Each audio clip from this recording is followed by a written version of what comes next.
रंगरेज की आवाज़ न्यूज़ में आप सभी लोगों का खैर मकदम है, स्वागत है, इस्तकबाल है आपका।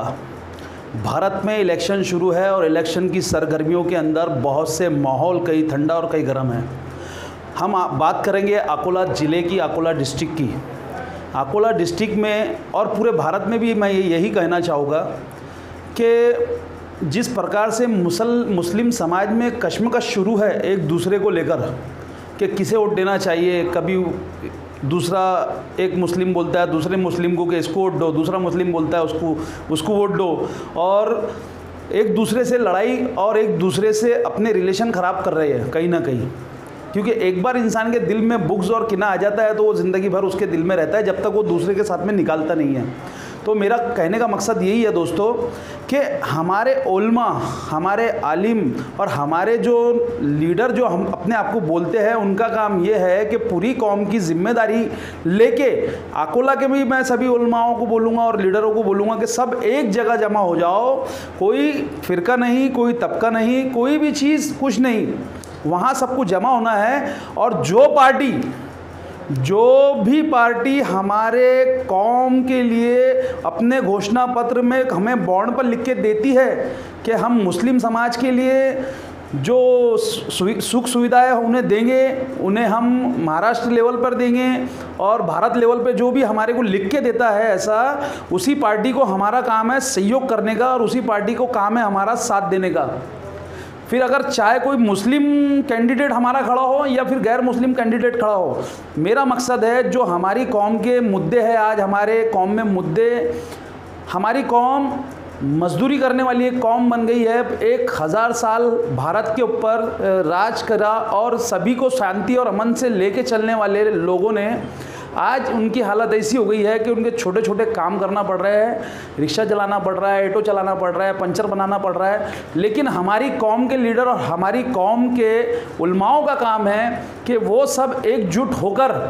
एक उनके जो जिससे बात करनी है, जिसके चुन के लेके आना है, उसके पास में जाए और वहाँ जाके उनसे बात करें कि आप हमारी कौम के लिए क्या करके देना चाहेंगे, हमें लिख के दो, बॉन्ड पे लिख के दो, और उसके बाद में उसे समर्थन करना चाहिए, उसका साथ देना चाहिए। इसी को लेकर हमने कुछ अकोला के खास लोगों की एक बाइट ली है। तो आप देखिए हमारे साथ में किस प्रकार से लोगों ने अपने अपने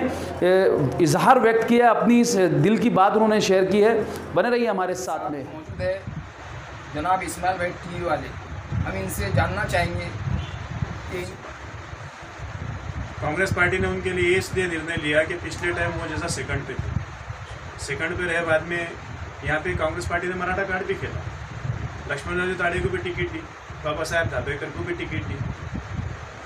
उसके बाद में अजहर हुसैन को भी टिकट दिया, इसके बाद में हिदायत जी पटेल को भी टिकट दिया। लेकिन इनका सबका का भी कैलकुलेट किया जाए तो सबसे ज़्यादा वोट अगर किसी को मिले तो हिदायत जी पटेल को मिले। अब बहुत से कमेंट वगैरह आते हैं कि भाई किसी मुसलमान को टिकट नहीं देना था या किसी को नहीं देना था, तो पार्टी का निर्णय, पार्टी ने जो कुछ भी दिया है सोच समझ के दिया। और नाम अगर उनका देखा जाए हिदायत और पटेल, पटेल में हिंदू आ गए, हिदायत में मुस्लिम आ गए, तो ऐसा सेकुलर आदमी जो मिला हमारे को, हम उसको किस किस्म से समझेंगे हमारी। अच्छा, अभी जो हिदायत पटेल जी को जो फेसबुक के ज़रिए से, व्हाट्सएप के ज़रिए से जो वीडियो लोग भेज रहे हैं कि आपने जो है तो कांग्रेस की तरफ से नहीं खड़ा रहना चाहिए था, तो उसके माध्यम से आपका क्या? प्रकाश जी अम्बेडकर तो पिछले 8 साल से यहाँ से करते रहते आ रहे हैं। एक बार उनका यूपी में भी इलेक्शन हुआ, अकोला में खासदार में उनको टिकट दिया गया था और आमदार में अजहर हुसैन को टिकट दिया गया था। उनकी निशानी खटारा थी, इनका पंजा था, लेकिन यूपी में भी वो अजहर हुसैन को चुना के नहीं लाए।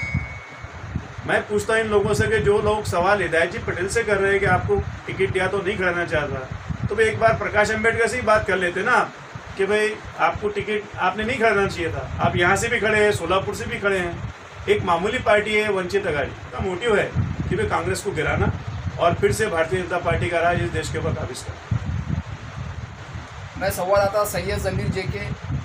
कैमरामैन सैयद मकसूद के साथ आप देख रहे हैं रंगरेज की आवाज़। इस बात को लेकर अकोला ज़िले का मुसलमान चिंतित है। होता यूँ है कि आप बहुजनों के नाम पे मुसलमानों को अपने से जोड़ने की बात करते हो। कांग्रेस मुसलमानों को एक अपना मसीहा बता के, मुसलमानों की मसीहा बता के अपने आप को मुसलमानों को जोड़ने का काम करती है। तो मुसलमान जुड़ कहाँ रहे हैं, मुसलमान तो टूट रहे हैं, बिखर रहे हैं। तो ये दोनों को समझना चाहिए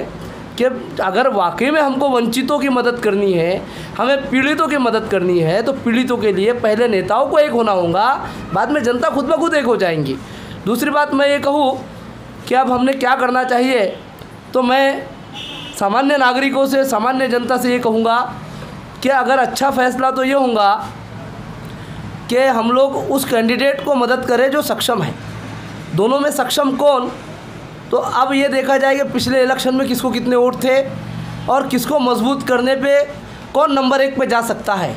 अगर ये पोजीशन हम देखें तो ही हम लोकसभा के ये रन को जो है तो हम जीत सकते हैं, तो ही बीजेपी को मात दे सकते हैं, वरना वही होगा जो पिछले टाइम जो इलेक्शन के हालात चल रहे हैं।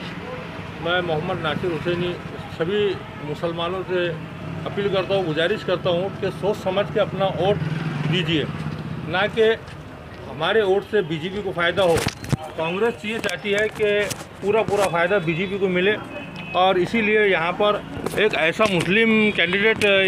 कांग्रेस ने खड़े करी कि जिसका पूरा फ़ायदा बीजेपी को होने वाला है। और यहाँ पे जो है मुस्लिम लीडर कांग्रेस के, जिन्होंने प्रभाग क्रमांक 1 में कांग्रेस के होने के बाद में डंपिंग ग्राउंड के मुद्दे को ये मेरे खिलाफ कंप्लेंट करके ये बीजेपी के होने के बावजूद, कांग्रेस के होने के बावजूद बीजेपी का काम करे इन्होंने, यहाँ से डंपिंग ग्राउंड ना हटे, इसलिए इन्होंने कंप्लेंट करे थे। जैसा कि आप देख रहे हैं कि सोलापुर के अंदर प्रकाश अंबेडकर जब एक जगह से लड़ रहे थे तो उन्होंने बड़ा मन करके अकोला छोड़ना चाहिए था, या फिर अकोला से लड़ने वाले थे तो सोलापुर छोड़ना चाहिए था। ये सारा जो घोलमोल बिखराव है, ये टूट है सिर्फ ये अल्पसंख्यक और मुस्लिम समाज के वोटों को तोड़ने मरोड़ने का जो अभी समीकरण जो देख रहे हैं हम, जो दूसरी पार्टियां ये समीकरण बनाकर सामने पेश कर रही है, ये सिर्फ और सिर्फ बीजेपी और मोदी को सपोर्ट किया जा रहा है।